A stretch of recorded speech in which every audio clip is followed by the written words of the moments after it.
have so many unanswered questions. So many questions unanswered. I need to consult greater oracles. The spirits have led me here. Nana Boko. Nana Tobo. Nana Tobo. I'll go and find the teacher. Where's the teacher? I'll find the teacher. Where's the teacher? Nana Boko, Boko. Nana Tobo. Nana Tobo.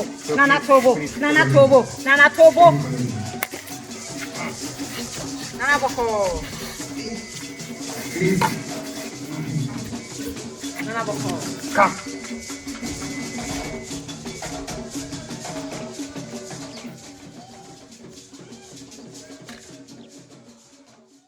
They came in here with a lot of noise.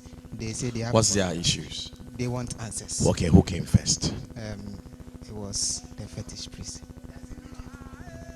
Okay, I want to listen. What's your problem? Okay. Great teacher.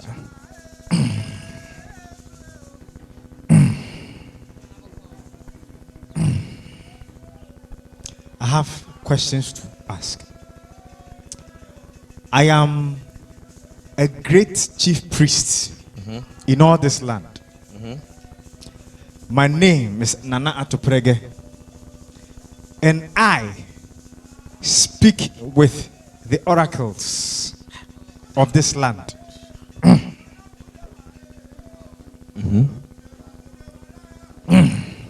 And I have some questions. I don't know why these people are here, by the way, but this is what I have. Great teacher, I have spoken with so many spirits, channeled so many spirits, walked in the realm of the spirit so many times. But then there's one thing that baffles me. One thing I've not been able to conquer. After death, what happens to me? Is there a place I go? Do I join my ancestors? I hear these people. They say they are learned and they know about the spirit. They speak about, they call it afterlife. But then the gods don't talk about that. Great teacher, please assist me. I hear you are a priest of this land. This is my dog. He goes where I want him to go.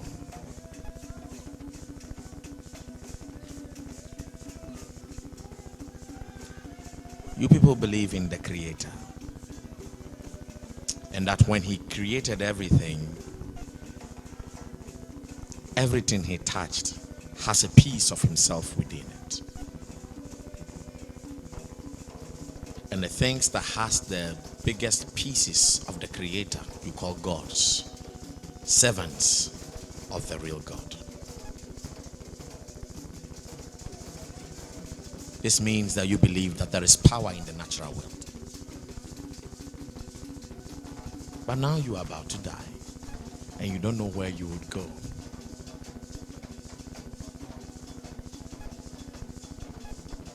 And now you are old and you're about to die. Because you serve natural energy, when you die, before the coming of this message of the Son of God, your people before you were taken to a place within themselves. They were taken into a world within themselves. They were taken into genetic codes of their fathers before them. This is why they came up with the ancestors of the ancestors. So their spirits will join to their bodies, the bodies of their sons that are alive. This was what was until the message of your son. What do you hold in your hand right now? I hold a horn. A horn? What do you use it for? Great teacher, it gives me resilience. People can't attack me easily. You see, before human beings learned how to create crowns for themselves, animals had kings, and these were their crowns.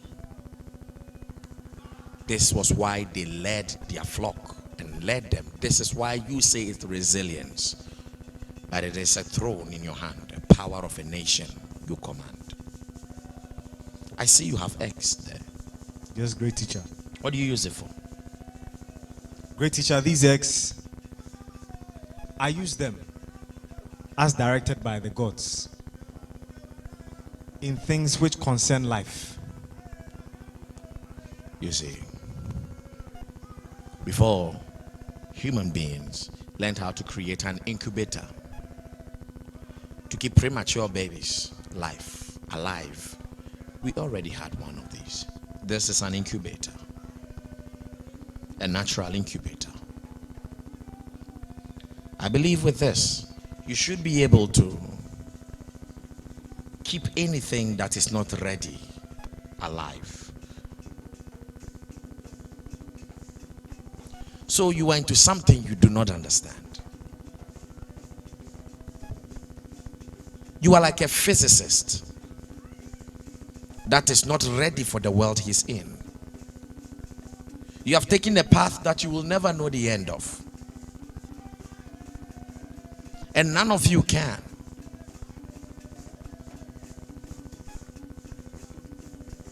If you want to know what to do, your path will never grant you eternal life. But the masters of your path can transform themselves into other creatures because of the abundance of natural energy. They will be granted access to turn themselves into birds and fly into the forest and fade away.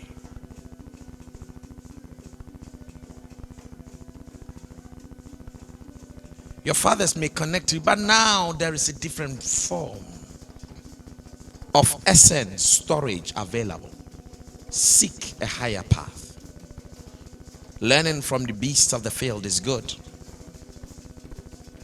but none of them found a way to transform their souls into eternalness. Therefore, when you study the beast of the field, you will not know how to transform your way into eternalness. And so, my son, you will die like a man.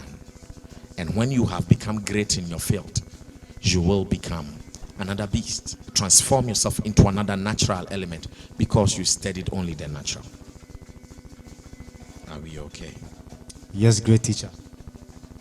Great teacher, thank you very much. But I have one question. My last question. It baffles me a lot. I don't know why people attack us with this. Great teacher, before the white man brought his God, the gods of this land spoke. The gods of this land existed. We were already worshiping the gods of this land. So why should I leave the teachings and the religion of the gods of this land and follow their gods? The white man says the God they brought is the supreme God. He is the one true God. But I have no understanding of this. Do you think he's the supreme God? Great teacher, I don't think so. Then how can he be? That is what they say. And they throw fire at us all the time. Do you think they are more enlightened than you?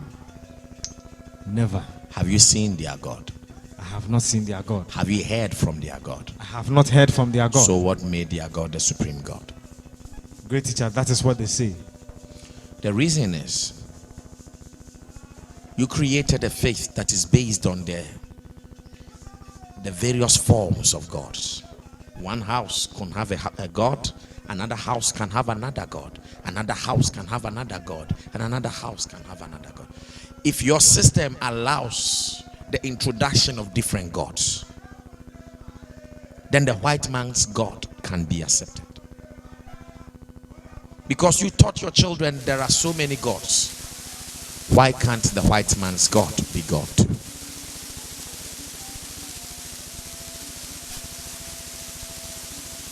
The white man's God is not the supreme God, and your God is not the supreme God.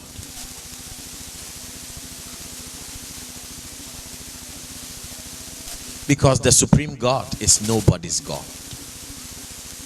The supreme God belongs to no one. The supreme God has no religion. The white man's God is not the supreme God. The supreme God belongs to no one. He is supreme. And he is not in your horn. Your horns cannot help you reach him. He just has an essence of his life in it. So if you seek eternal life, it is not in your religion. But if you seek to master the natural energy around you, you are the best in all the religions. You are the physicist of all the tribes. Is that all?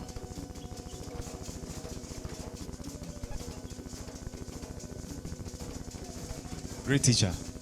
So I'd like to ask, so what is the way? What is my way? What do I do? To do what? What do you do to do what? To be who I have to be. What is my path? Are you questioning yourself? Yes. Do you feel lost? Because there's nothing after this life for me. Why do you say that? Because, great teacher, you just taught me that this path I'm walking on, this path of life I have chosen, there is nothing after death for me. Eternal life. Eternal life. Does not mean you would lose your soul when you die. But all the paths are directed to a cause that is able to let you shift your body from this world into another world without dying. Your path will not give you that path, but your soul still exists. When you die, you would not be taken to hell or heaven. You would connect to your son that you gave birth to. You would live in your son. He will call you ancestor. He will call you father. But if your son should be cut off, you would cease to be. And only your natural energy you left in the things around will be. Because that is what you trained yourself for. So keep your son well. Teach them in your ways. By so doing, you will keep your soul alive to the third and fourth generation. Thank you, great teacher. Thank you.